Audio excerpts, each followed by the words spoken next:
telah menyempatkan waktunya untuk mengikuti kegiatan rutin kita setiap bulannya, kegiatan P2K2. Pertemuan kali ini merupakan pertemuan yang ke-9. Jadi sudah 9 bulan kita melaksanakan pertemuan P2K2 ini. Tadi Ibu ini telah menyampaikan sedikit mengenai penelantaran anak. Nanti kita akan lanjutkan pada langkah kedua ini mengenai kita akan menggali mengenai apa yang hal-hal apa saja yang menyangkut dengan penelantaran anak. Ya, kira-kira Ibu pernah nggak dengar kata-kata penelantaran anak? Nah, coba Ibu Melia, kira-kira penelantaran anak itu penelantaran yang seperti apa Ibu Melia? Tidak diberi makan. Tidak diberi makan. Tidak disekolahkan. Tidak disekolahkan. Tidak dipedulikan. Tidak dipedulikan. Kemudian sakit tidak diobati. Sakit tidak diobati. Banyak ya Ibu Melia, katanya. Ya. Terima kasih. Kita tepuk tangan untuk Ibu Melia. Ya, Ibu Eta mungkin ada yang ingin tambahkan mengenai penelantaran anak? Tidak ada. Tidak ada. Jadi mungkin sama dengan si Ibu Melia Fitri. Oke, Ibu. Ibu-ibu pegang buku pintar kan? Ya. Ya. Coba ibu-ibu buka buku pintar halaman 33. Nah, di sana ada kasus Tasripin. Tasripin ini nama anak, contoh kasus yang ditelantarkan oleh orang tuanya. Dan mungkin dari salah satu dari ibu ingin membacakan kasusnya. Ibu Eta mungkin, silakan Ibu Eta. Di sebuah dusun di Desa Gunung Lurah, Kecamatan Cilongok, Banyumas, Jawa Tengah, Tasripin, 12 tahun, harus mencari nafkah untuk menghidupi 3 adiknya, Dandi 9 tahun, Rianti 7 tahun, dan Dario 5 tahun. Ayah mereka pergi bekerja di Kalimantan bersama kakak tertuanya, sementara ibunya meninggal akibat tertimbun longsor saat sedang menjadi masuk 1 tahun lalu. 3 adiknya ini sangat mengandalkan Tasripin, yang setiap hari harus bekerja di sawah dengan mencangkul, membersihkan sisa padi, serta menanam padi bersama warga desa pada saat masa tanam. Hampir setiap hari, Tasripin mesti pergi ke sawah untuk mencari uang demi menghidupi 3 adiknya. Kalau berangkat ke sawah jam 7 pagi dan pulang jam 12 siang. Kadang sehari dapat 30 sampai 40 ribu sehari.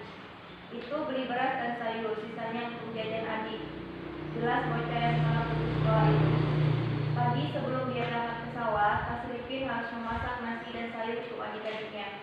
Selain memasak, dia juga mencuci pakaian, menyapu serta memandikan adik-adiknya. Tapi bukan hanya sekedar memandikan dan memberikan makan untuk adik-adiknya. Dia pun bisa mengembangkan akhlak adik-adiknya dengan mengajak adik-adiknya sholat dan mengaji di musola depan rumahnya. Ya, terima kasih Ibu Eta. Nah, Ibu Eta telah menyampaikan salah satu contoh dari kasus kita, kasus dari adik Tasripin. Nah, dari yang di kasus yang dibacakan Ibu Eta tadi, saya ingin bertanya tentang beberapa hal. Yang pertama, apa saja pekerjaan dan tanggung jawab yang dilakukan oleh Tasripin dalam menghidupi anak-anaknya? Kira-kira, Ibu Melia, apa saja pekerjaan dan tanggung jawab yang dilakukan oleh Ibu Tasripin dalam menghidupi adik-adiknya? Ya, kita coba tulis di sini, Ibu Melia ya. Pergi ke sawah setiap pagi sampai siang. Pergi ke sawah ya. Pergi ke sawah. Itu pergi ke sawah dengan tujuan bekerja. Supaya mendapatkan uang untuk kehidupan mereka. Iya, bagus sekali, supaya mendapatkan uang untuk kehidupan mereka. Uang untuk hidup. Terima kasih Bu ya. Kira-kira ada tambahan dari Ibu Eta? Ada. Dia harus Ya. memasak setiap hari, mencuci pakaian adik-adiknya. Memasak, mencuci. Dan juga mengajarkan adiknya Iya. sholat dan mengaji.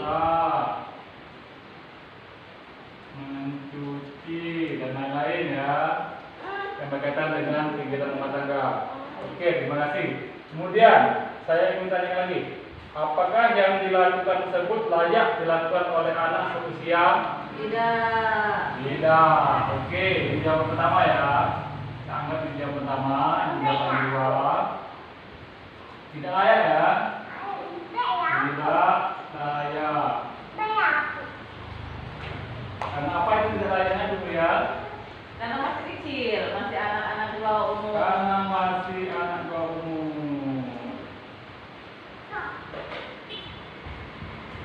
Karena masih anak-anak. Anak-anak. Oke, terima kasih. Kemudian, apa yang seharusnya dilakukan oleh ayah atau keluarga si anak terhadap tasrifin dan adiknya? Nah, kira-kira sebagai ayah nih, sebagai ayah atau sebagai paman atau sebagai keluarga yang lain, kira-kira hal apa saja yang harus dilakukan untuk si tasrifin? Ya, mungkin banyak kemungkinan. Pertama, Ya. sebagai orang tua seharusnya tidak boleh meninggalkan anak begitu saja. Ya, kita lihat dulu ya Ibu ya. Seharusnya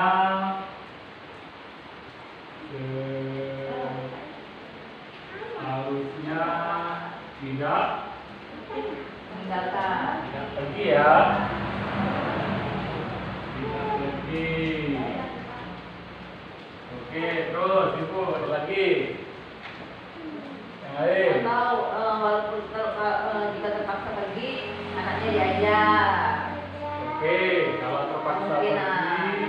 anaknya diajak ya. Diajak anaknya. Yang lain?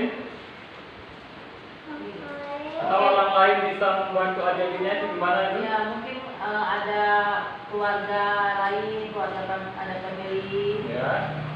bisa mengurus mereka, mengajak tinggal rumah atau ya dibantulah Ya, keuangannya. membantu keuangan si keluarga ini ya. Jadi keluarga membantu ya. Keluarga atau kerabat ini membantu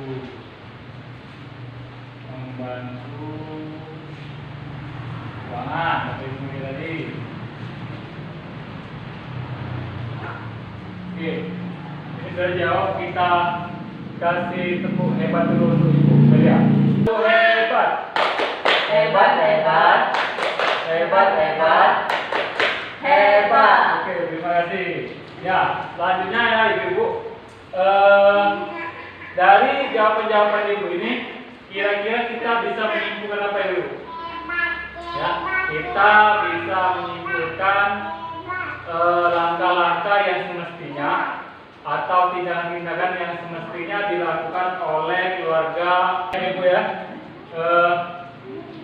Dari jawaban ini mungkin adalah salah satu